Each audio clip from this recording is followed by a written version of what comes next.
Kathmandu. Summary. Kathmandu is an excerpt from Vikram Seth's book named Heaven Lake. In this chapter, Seth describes his visit to Kathmandu. He visited two temples which are most sacred to Hindus and Buddhists, Pashupatinath Temple and Buddhanath Temple. The two places had two different kinds of atmospheres. There was a lot of chaos at the Pashupatinath Temple with people, animals, tourists and priests all around. The roads were busy and noisy. The holy river Bhagmati was polluted by wilted flowers thrown out of balconies, buffaloes, bathing children and women washing clothes.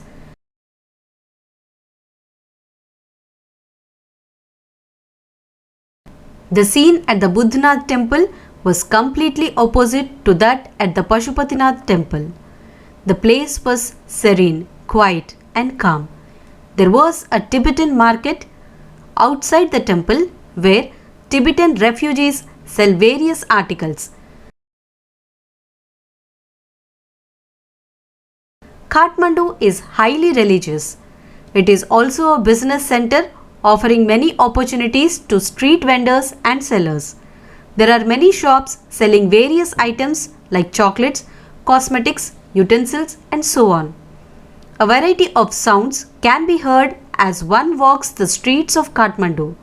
The sounds of car horns, bicycle bells, music of radios, mooing sounds of the cows and many more. The author unleashed his fancies and brought whatever he pleased to. He ate a marzipan, a corn on the cob rubbed with salt, chili powder and lemon, followed by a Coca-Cola and a new-sitting orange drink. He then proceeded to buy magazines and love story comics. On his way back home, he considered taking an adventurous journey. However, he dropped the idea as he was tired already. So, he took a direct flight from Kathmandu to New Delhi the next morning. Seth saw a flute seller outside his hotel. The seller was holding a pole from which many flutes protruded, resembling a porcupine's body. He played the flute occasionally, picking flutes randomly. Once in a while, he made offhand sale. He played the flutes meditatively. He never screamed to make sales. The writer was fascinated by the music of the flute.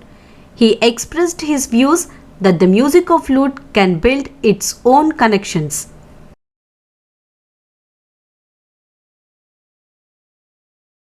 He affirmed that there was no culture in that world that did not have a flute.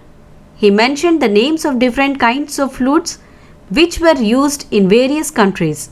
According to him, listening to the flute is being drawn towards the commonality of mankind as the sound of flute resembles human voice.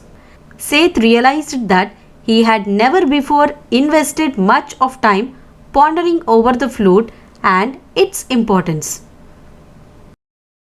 Poem. A slumber did my spirit seal. Summary.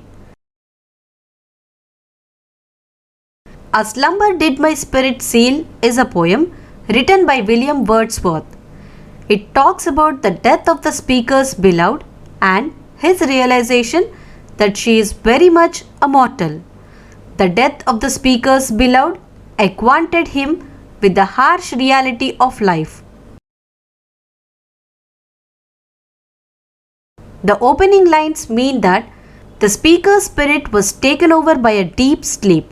It was his attempt to escape from the painful reality of death or pain.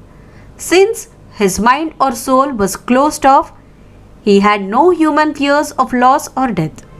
He had once thought his love was eternal and was untouched by the earthly sorrows and pains. However, his hopes were shattered with the death of his beloved.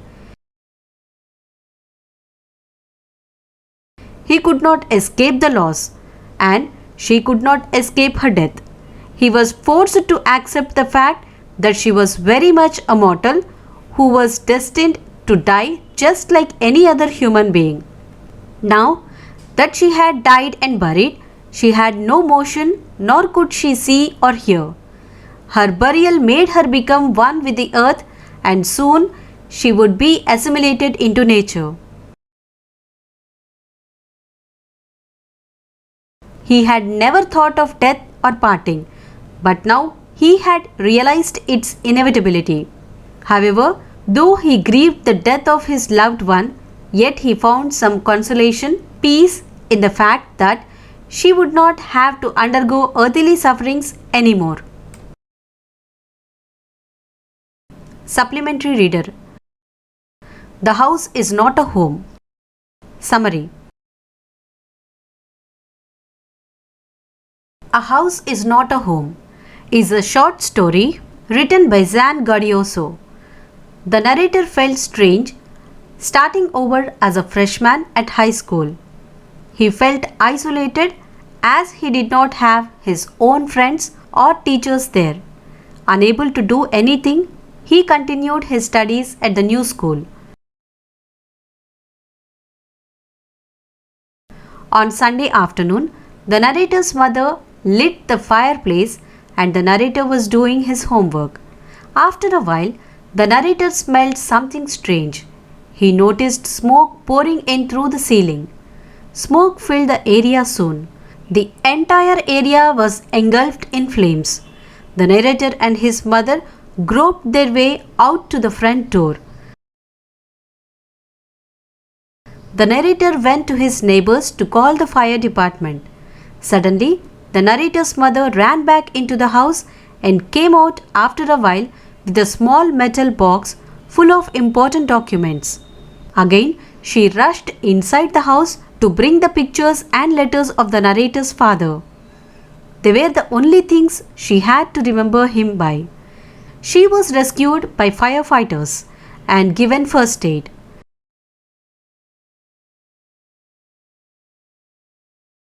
There was nothing that the narrator could do but to watch their house turn into ashes.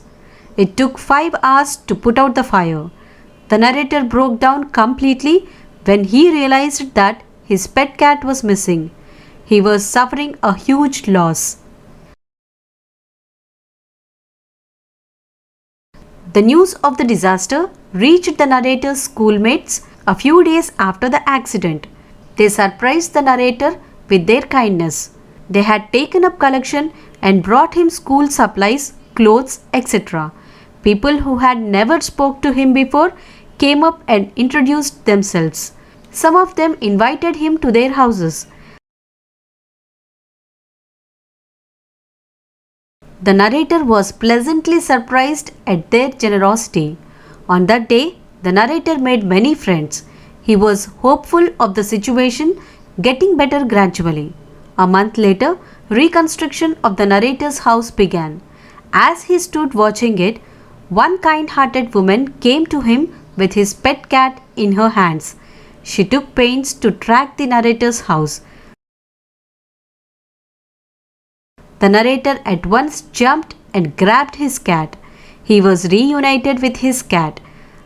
As things slowly started to change, the narrator's overwhelming feelings of loss and tragedy started to diminish. He felt gratitude for his life, his new friends, and the kindness of a stranger.